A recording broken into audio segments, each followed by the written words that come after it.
Hello everyone, welcome back to the channel. I never thought I'd do this series, but I'm gonna try and do it for you. It's that time of the year again. It's Youth Squad Prospects 5, and as you can see by the title, my team will be Bradford City. Now, at the start of the career mode, I noticed that Bradford wanted me to go up, and so what you're seeing on screen is that I'm transferring some players back from loan spells, and I'm sending the old guys to the free agents list. Big shout out to Barahams, who actually taught me how to do this. And the thing with sending players to the free agents list is that makes sure that you pop up with new regens in there based on the players that you send there as well.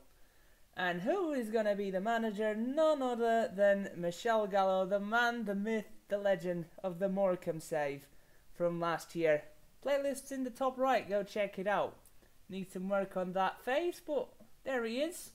Eventually we get it done. And for now, the biggest feature this year, it's definitely down there at the bottom right. Disable international job offers and disable the European competition, so they don't end up broke like many of the FIFA 20 career mode players have already shown on Twitter that it happens.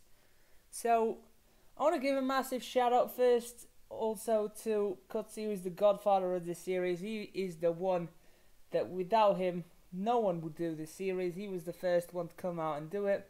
Big fan, doesn't need a shout out, but I'm giving it anyway. And also to DK, who also taught me how to put the stadium names in FIFA. So go check them out.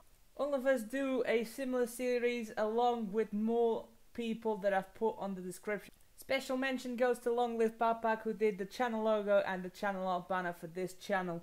He definitely helped me at the end of FIFA 19 to stick around on YouTube. I'm going to try and do this for you too, so thank you very much for the support, man. Go check him out. Along as other guys in the description, all of their links will be down there as well. They all do this kind of series, so there you go. As you can see on screen, we are going through the free agents that are going to be in the squad.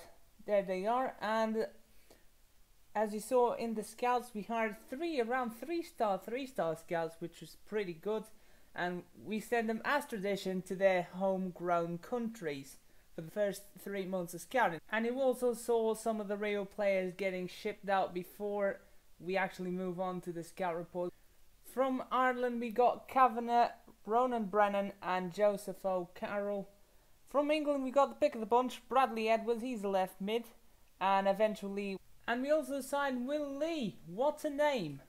But unfortunately his potential will drop, and I think I released him at a later date. I leave some of the players in the scout reports because they might get needed further on in the first month of playing games. You know how hard it is to get players, and in the first month we've already completed the youth objectives, which was pretty impressive. And as we head into the first press conference, we figure out how much of a sham this is as a feature, because the questions are all the same. They're just there to keep the morale happy. I'm just gonna let this roll for you, but the questions don't go much further than this.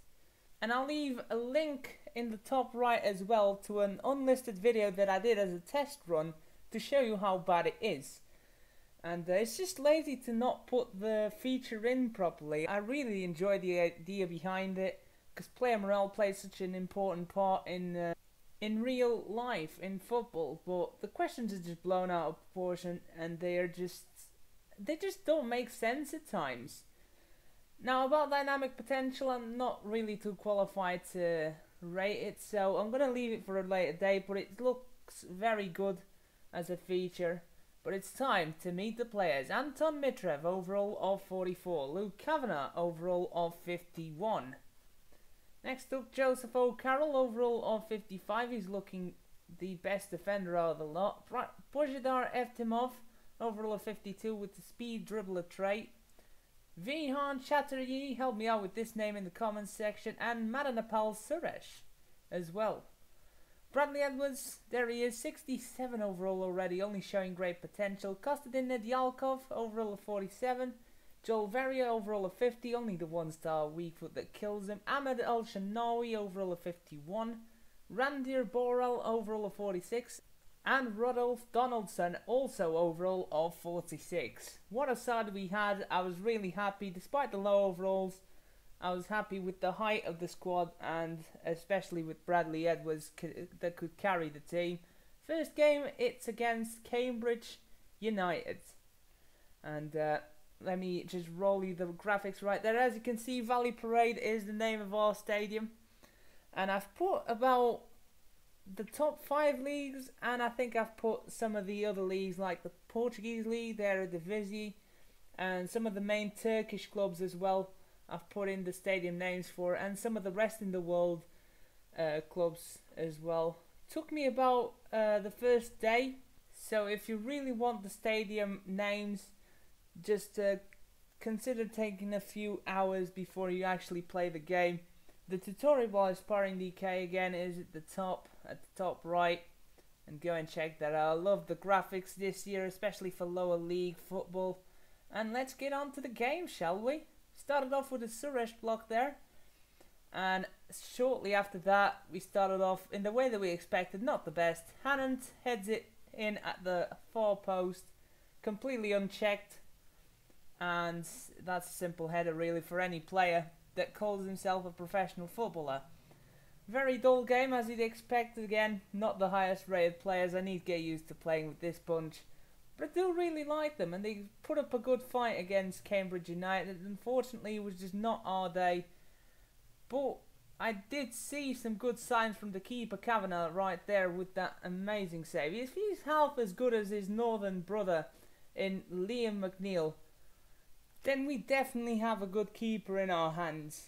And I was really happy to see him perform at such a high level in the first game. He bailed us out brilliantly. And at the last minute, unfortunately, we ran into a brick wall with Cambridge, and we could just not break even. Big shame, but it is part of the game. Cruel sport at times, it is football. And here are some of the examples with the player conversations that EA advertised. This is what happens when you put players on the transfer list. We won't be playing with any real players. Just think of it as your normal road to glory experience, but you cannot sign or play with any real players. So I had to shortlist them all. They were all complaining. After the first game, decided to pick one of the players from the scout reports in Reese Alexander Rupp, 43 overall striker, and he was on the bench, rightfully so. He's not the highest rated, was he? But we did start off better. Also, now we're testing the keeper early on in our second game against Grimsby. Again, shout out to Bama Striker 9, who's no longer on YouTube, but will always be in our hearts. Very hard-fought game, not the most eventful, but definitely more entertaining than the last. Donaldson picks up the only goal of the game, only 5 minutes from stoppage time. And that would be the deciding goal. Good to see Donaldson in such a good start of his career. Very big win in terms of morale. That will definitely help out. And that was our first win and our first goal of the series. I didn't thought it would come this early, let me tell you that much. The experience I've seen of fellow Youth Academy career mode players that are down in the description again has not been very good. But I've managed to handle my own. And I might even look at some sliders after the next performance. Now, because I only had just over 11 players, I had to turn down injuries, and that's a big advantage. But the fatigue's still there, so that's a good thing. As you can see, the only goal of the game was the only highlight. Here's an example of a post-match conference. I don't want to be showing too much of these. And it's simply like the pre-match press conference. The same redundant questions you get all the time, and it's just there to bring your morale up after you play a game. After we beat Grimsby, the next game was in the Caravel Cup, and I don't have any interest in that competition in the first year, especially when we don't have a starting 11. So what I did, make sure I lose and play the real players, make sure no regen played in that game, so it's essentially a forfeit. And the next game on the calendar, which was Oldham Athletic, for some reason my Elgato decided to corrupt, but we had a very, very good scoreline. Get your predictions in, right? because you'll be surprised by this scoreline. We won 3-0 against Long Live Papax's former side and DK's former side, for that matter. Goals from Borrell, Donaldson and Ronan Brennan. I'm going to play one more game and I'm going to do it live for the last game, just to make sure what you guys prefer. So let me know down in the comments section if you preferred live or post commentary, and also leave your suggestions to Scout. But unfortunately we're going to have to put on hold the edit players feature in the kit upgrades, because that breaks the players. And what I'm talking about breaking the players is the players that don't have a position that is in the creation center, which is centre mid, left wing and right wing. They always move into central attacking mid or CDM. In the centre mid case, the centre forwards move on to strike as well, which I forgot, and the wingers move into left forwards and right forwards respectively. So we're going to have to put that on hold for now. And I also forgot to show you Alexander's weak foot and skill moves. He's a centre forward, can play at cam, 5-star, 3-star, left footed, 5'11", high-low work rates. That is perfect. And here are his stats, all in the red in the skill attributes, but the physical attributes are pretty good, so he's going to be helpful, especially in midfield. And at the right-hand side of your screen, you see one of the biggest problems in FIFA at the moment. CPU always plays a weakened side against you, no matter who you are, all the time. And this is why the weakest teams always end up on top of the table every season, which is just outrageous and ludicrous. So I'm going to be editing throughout this series the lineups with my second controller. I suggest if anyone can get a second controller and has the game for career mode, I don't know why you would, but if you do have, then get that second controller. It really helps out, not just the difficulty being poor this year in the sense that it's too easy. It helps out with that bit as well, because you're playing against better players. That helps a lot with the difficulty. As you saw in the Oldham game, it's not good enough even, but I'm really enjoying the gameplay this year. With that said, let's get into the game against Stevenage. Set up. Right. You've played in that position, Lee. Yeah, I didn't really like it, and we always thought when we were playing Ball against... through, inside, good save by Kavanagh, gets in some, good tip away at the front post.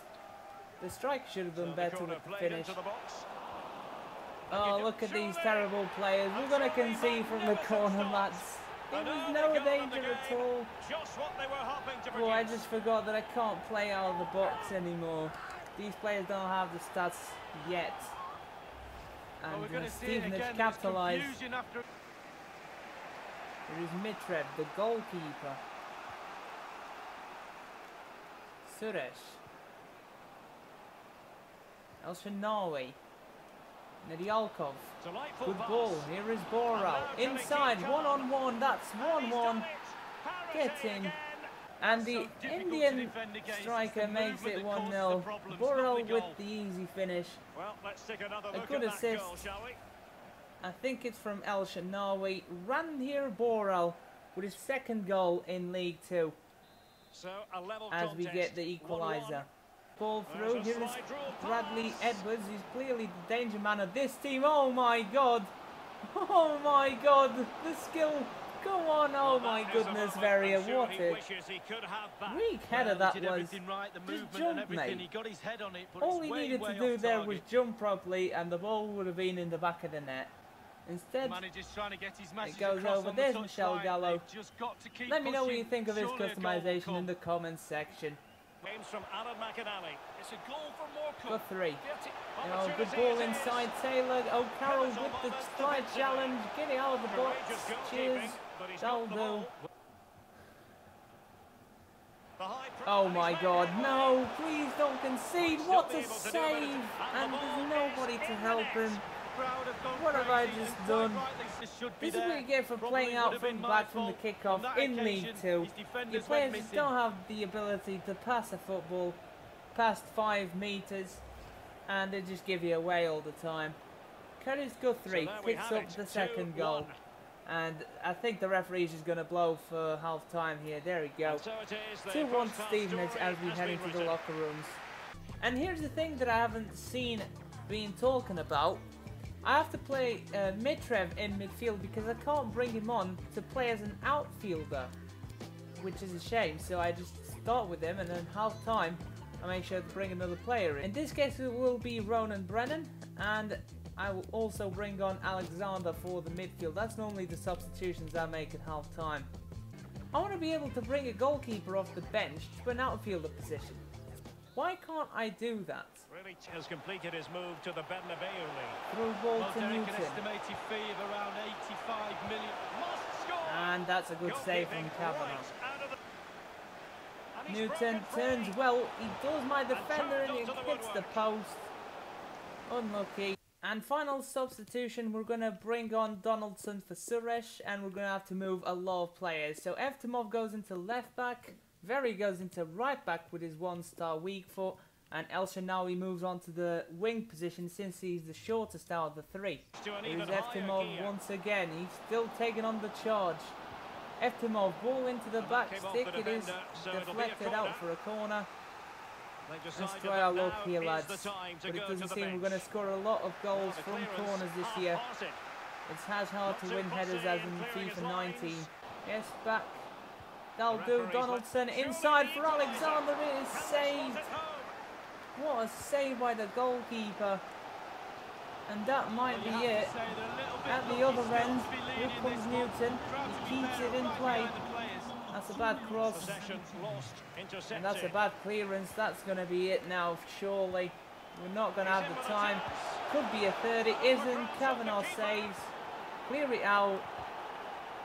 Blow the whistle, ref. It's game over. Two brilliant chances right at the death. And that is it for the game. Good game against Stevenage. Unlucky that we came up with a defeat. Unlucky by the lads. Shame on me really for that second goal. Best rated player was Borrell with 8.1, but my man of the match, Kavanagh, with 7 saves, only picks up a 7.2. He nearly saved my arse in the second goal, but I have to put myself on the chopping block on that one. Another real life player for Bradford City leaves, Omri Patrick, has left for what I think it is Norway. Correct me if I'm wrong, I do think he's going to Norway. 230k, we get 160k. His out the table stands as we end this episode. We've got 6 points out of 4 games, not too bad. Could have been better. Putting myself up there because we should have had that point at least. If not the 3 points, could have easily beaten Stevenage on another day. We end up with the silver medal on that one. Speaking of Stevenage, they are at top of the table. They're the only team with a 100% winning record. Congratulations to them. Kind of says something about the side already, even though we're early on into the season. I do like the new news tab. One of the cool features that they put in was the news, so I'm going to feature this one as I think it is accurate. Kavanagh's decisive save against Stevenage. At the same time that it could have been our draw and our win, it could have ended up pretty badly for us if it wasn't for Kavanagh's performance. Don't forget to tell me if you preferred the live or postcom. I'm going to put a vote up in the top right as well. So many things that are going to go up there. I don't think regen... For the relegation regen rebuild fans, I think I'm going to stay off that idea for this year since I don't have the time. For 2 series, definitely. It was very tough last year. If I couldn't do it last year, I'm definitely not going to be able to do it this year. So I'm sorry, that's the way it goes. I'm going to try and bring it back at a later cycle. Alright, that is it for this episode. I hope you have enjoyed it. I'm going to see you all next time where we end off the transfer window. And until then, have a good one. Bye bye.